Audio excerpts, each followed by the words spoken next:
So I got an incredible deal on this lifetime Freestyle XL stand-up paddleboard, which I thought it'd be fun to work with, and considering the deal I got on it, I couldn't say no.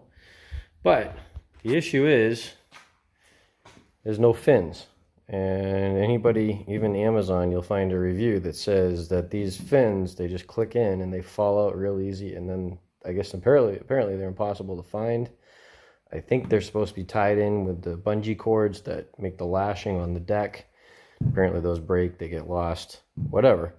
So I had the idea, just like I make the fins for my kayaks out of, I'd use cutting boards from Harbor Freight, and as you can see, I have quite a stack of them. So I'm just going to figure out how to work these in.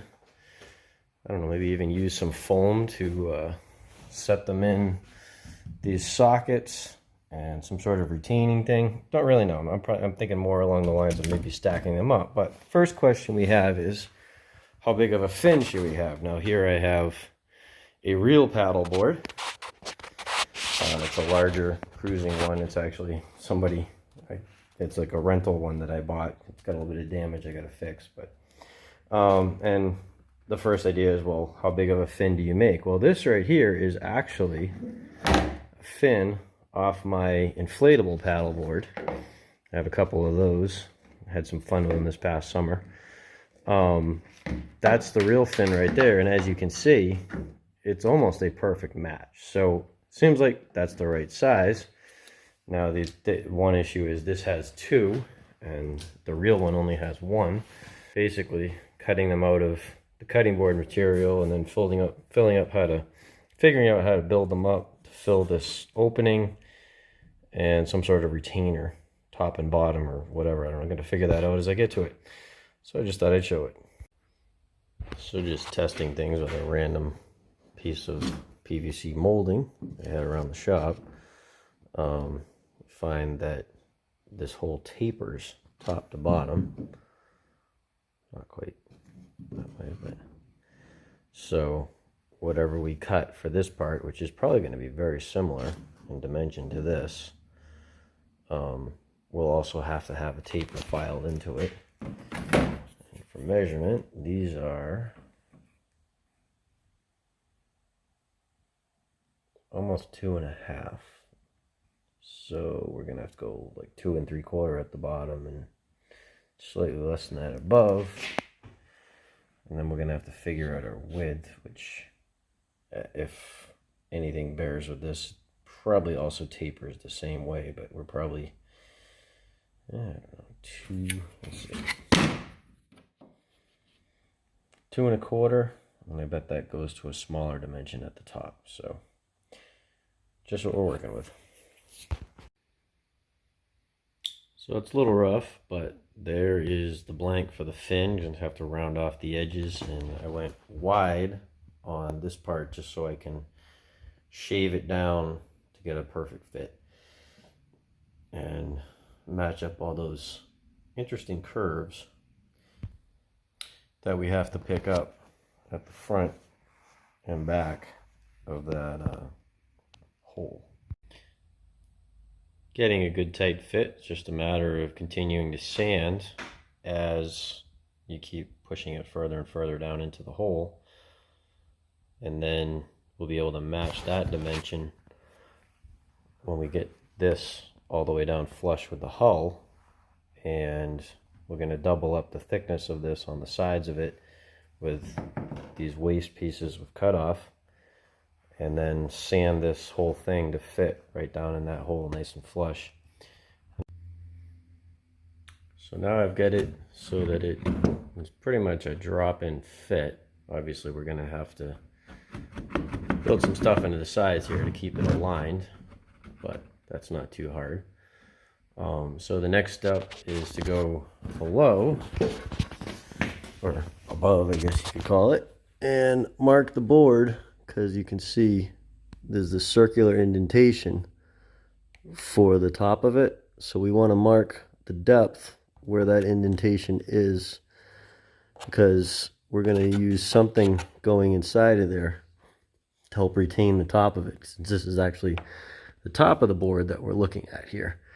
So we want to, I don't know, I'm still trying to figure out exactly what to use, but some sort of something that goes in that round spot so it doesn't stick up, but at the same time it retains it so we don't lose the fin. So for making the extra filler pieces that go along the side, it's just literally taking more of the waste, the cutting board from when we cut the fin out, and tracing the sides. And really I want to stop right here, that's the depth of the board itself. And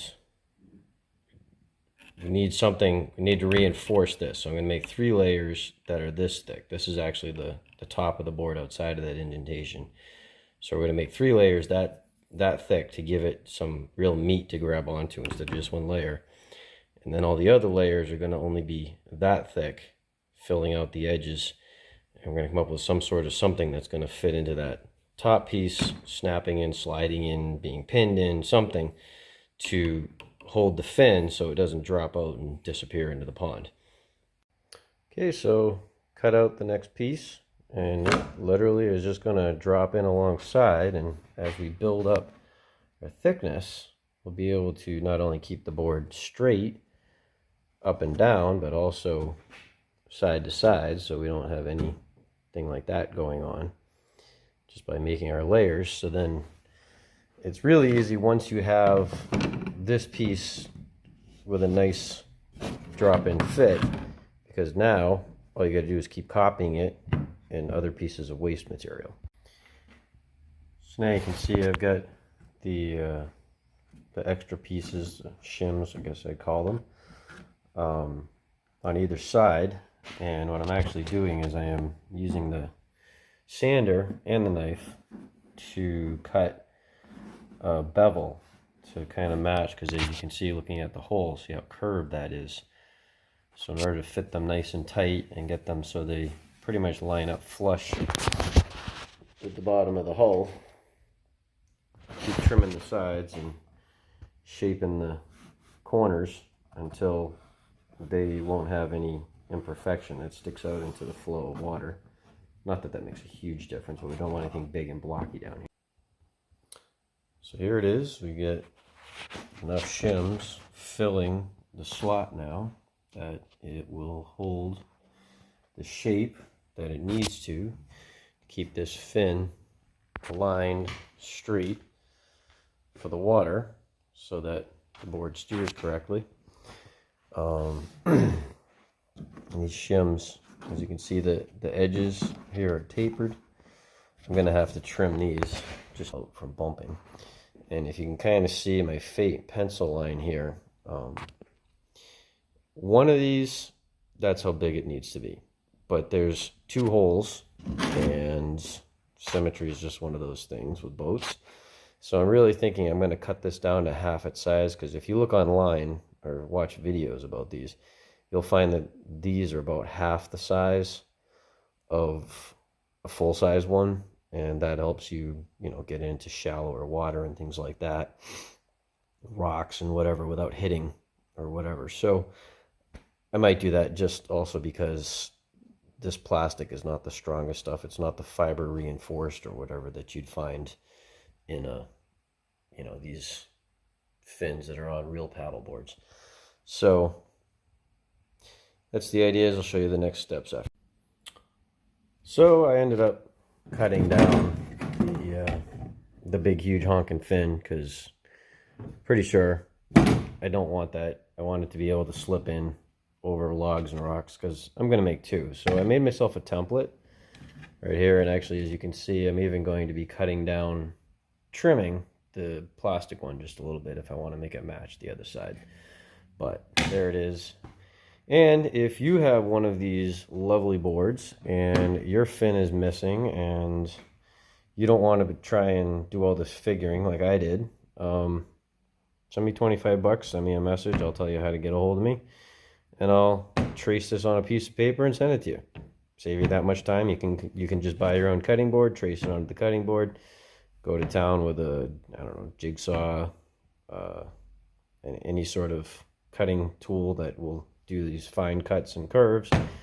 And then you can trace this part right here again and again and again to make your other pieces to fill this hole, and it'll save you that much time. It's up to you if you want to do it, but that's what it's worth for my time to do it. So like I said, send me a message, I'll tell you how to pay me and I'll send it to you. But now I'm just going to be copying this and all the other pieces onto this cutting board. Now if you're buying the two-piece set that is sold at Harbor Freight, it's the cutting board set, and really descriptive. It used to be like 15 bucks, I'm sure, with inflation and who knows what. I don't know what they are now. But if you go to Home Depot, Walmart, oh, not Home Depot, I don't know necessarily, but Walmart, any place, Target, I don't know, any kitchen department of just about any store is going to have these plastic cutting boards of various thicknesses. Yeah, I've got a fairly thick. The thinner one in the set is just slightly thinner. I like the thicker one, at least for the fin. I have this one which I decided not to use, which is substantially thicker. I don't know where I got that, but it's all possibilities you could work with. What you want to do is you want to make 2 fins out of the thicker board, and you want to make 2 of your largest shims out of 4 out of the largest cutting board.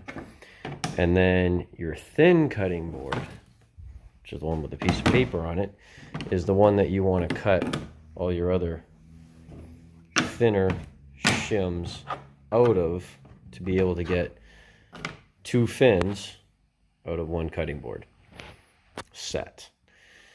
Otherwise, you're probably going to need to buy 2 cutting boards or a small one, or I don't know. It all depends on the thickness of the material, I guess is really what I need to say. So that's just one thing that, you know, pre-planning will save you a lot of trouble and time and having to run back to the store and buy another one, and of course creating more plastic waste, things like that. So just think it ahead, draw, change, you know, move stuff around, try different placements and alignments, and then see if you can take that and get a second one on here. Oh, that doesn't work. Okay, things like that. That's what you want to be doing, just so you don't have to buy any more than you have to. But look, this will actually, you know, I picked this board up for 60 bucks because it doesn't have fins, and it's pretty useless without fins.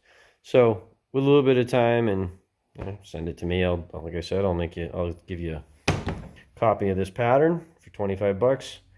Save you a lot of money, because these things were like a $300 board when they were new. So the next step, of course, is to stick these together, and I hope to probably put a bolt, screw, something in here more permanent than this. This actually worked much better than I thought. If you look right here, that stuff is all still loose, but this side I simply took, and those 2 dark lines right there, I took this soldering iron and I melted into the plastic, and I actually melted them together. I dug a trench, and then, I don't know, imagine the depth of where those 2 wires join and the tip right there. You can kind of see where the glob is on the end. That's about how deep I went into the plastic, melting it. And then I kind of packed the loose plastic back in to the trench that I made, and these are fused together. Now, like I said, I still need to have some sort of a positive reinforcement up here, but this actually worked really well, and it might be all that's necessary to really hold this together. So once you get the tip hot enough, just kind of press against the plastic, and you'll know. You'll see how it's kind of, there's that clear plastic coming out. That's actually the color of this plastic when it's melted. That's an interesting smell, so do this in an area that's well ventilated. Remember as a kid actually playing with those glow-in-the-dark keychains and melting them on a light bulbs, of all crazy things to do as a kid, because then the light bulb would glow after you shut it off at night. Now, I thought that was cool, but this is what it smelled like on a hot light bulb. Same idea, same kind of plastic apparently. But as you can see, I'm just kind of melting a trench across the top here. And we don't want to melt this to the plastic of the paddleboard, so obviously don't touch that. Now we have our trench. We just kind of work the plastic surface down, because of course a little bump like this is really going to slow the paddleboard down. It won't, but you know, it's got to look better. And I might even take something and smooth this off afterwards, since where it's fused is actually down inside. And if you're not sure that if it's fused enough, go to where each of the layers joins and melt your way down in. And that right there is the part that you really need to have fused. And once you have it fused, it's not coming apart without some real force, which when this is in the paddleboard, the natural force on it is going to be pressing it together anyways. So it really doesn't matter that much, but the fact that these are fused, you know, almost a 1/4 inch down into between the layers is what will hold them together, so you won't be having them fall out and disappear into the lake. And so, and the nice thing is, with me showing you this idea, is pretty much any plastic cutting board that you're going to buy is going to be this same kind of plastic, because it's a type that doesn't cut easily. And that's what you need, of course, if you're going to be slicing and dicing vegetables and meat and whatever else on it. And like I said, you can buy these at Harbor Freight, but if Harbor Freight isn't in your area, pretty much any other plastic cutting board, obviously not glass, will work for this. And I thought about plywood, I thought about other things, but wood, of course, has the problem of rotting and whatever. And plastic is pretty impervious. I use the same kind of plastic for the fins on my foam kayaks, which is why I recommend this. So now, give it a second here to cool. It's already, I can touch it. Well, that probably shouldn't. But now, gotta push underneath here. There we go. Now I have, it isn't the prettiest thing in the world, but it is a plug that fits right into that hole, holds the fin in the right direction, side to side, even front to back. It's not gonna be able to twist. So there we go, we've got 2 fins. They're not identical in shape, but they're close enough. It doesn't really matter. They'll keep it going straight, and I think they should have the same amount of surface area as far as steering and straightening as the one big fin. We'll find out. And it's a nice thing about it, I always cut them, make another one and just cut it a little bit bigger if I need to. So get the fins, they fit into the boxes pretty well. And then this is the idea I came up with for how to retain it. And obviously I'm going to have to round this off. I'm going to probably take the sander and make this relatively flush, but with these rings with like a slot cut in them, just like you see here, this will hold this in place. So for cutting out the hole, the lock ring that goes on the top of the fin, I just simply use a spade bit and a drill to kind of drill the rough dimensions, and then I carve it out with a knife and then trim it for a nice tight fit. Just for tricks with tools, this is really good for cutting away all these little pieces in between, and then the knife is really good for like trimming out to the edge till you get a nice tight fit like I have with that one. Well, I hemmed and hawed and went back and forth, but ultimately I decided I'd like to make them removable, replaceable. Maybe I'll come up with a better idea, who knows what. So I went with these, I guess they're called a PTO pin. At least that's what the kit that I got here at Harbor Freight calls them. And basically drilled through the top. I marked it, drilled it, and they are set in such a way that there's actually tension on this. Like I'm slightly crushing the hull with this. And so that way I want to have it nice and tight. I'm going to round these edges off, but I'm going to leave some of this here. I don't think this hardware is going to be much of a problem. We'll try it out and see. Worst comes to worst, I'll come up with something better for securing it. A plastic pin maybe of some sort. Just to demonstrate, I have the other side here, and basically you can see I have the pin there. This one is open, and I've actually countersunk the holes on either, a hole through on either side, and that allows, if you can kind of see there, that allows this head to sit right there and then actually pivot down, because obviously you have some width right there, and this to still, you know, pull up because the hull is pushing up the whole time. Yeah, you can kind of see right there the edge, the way that's going to be.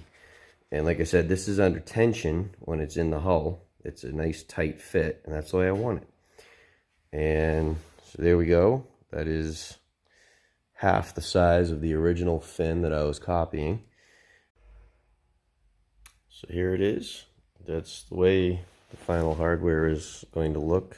It's pretty much set in place. It's a nice tight installation. I'm not going to have to worry about them slipping down, and the block part that goes into the hull, you know, sticking out and causing drag in the water. I mean, they don't look obviously the same way the factory would. I could actually polish them up a little more and I got a good deal on this board because lifetime, the whole reason they're called lifetime is because everything's supposed to have a lifetime warranty. However, Lifetime doesn't make these fins anymore, so you can't get them anymore. But this will work perfectly and give a good directional control, because I know the guy that I bought it off of said, yeah, you need those fins. He didn't have them. He's like, that was the reason he was getting rid of it, because it wasn't any good to him without fins. So I'll be keeping an eye out on Marketplace for other people who also don't have fins and find the board less than useful, because I can make a few more of these. But there we go. And I'd love to take it down to the water and try it out, but I live up in a part of the world where we get ice and snow, and it's extremely cold right now. Cold enough that if I fell in, I'd probably get hypothermia almost immediately. So not going to try that right now, but watch the channel and eventually you will see pictures of me using it, or some other kid or something like that. And it'll personally, for me in general, one of the reasons I like paddle boards, and I'm getting more into them away from, I'm still gonna make kayaks, the foam kayaks like that one over there, but I'm getting a stack of these things together because when I take kids paddling, kayaks are bulky. It takes a lot of room. I have a trailer that I'm building with racks and everything on it to carry these, but in the same space you can put one kayak, you can put 3 paddle boards depending on how they fit, 2 or 3, somewhere in that range. And if someone isn't wanting to try standing up, maybe they're not that well balanced or whatever, you can just throw a seat on it and it's a kayak. And as long as you're not, you know, and actually in some ways it'll be easier to get off and on than trying to climb out of a hull or whatever. And if you're worried about the seat falling off, you can throw a strap around the hull and it won't really slow the boat down that much. Not worth anything to worry about, but you throw a seat on it, a little, you know, camping sand chair, something like that, and now you have a kayak.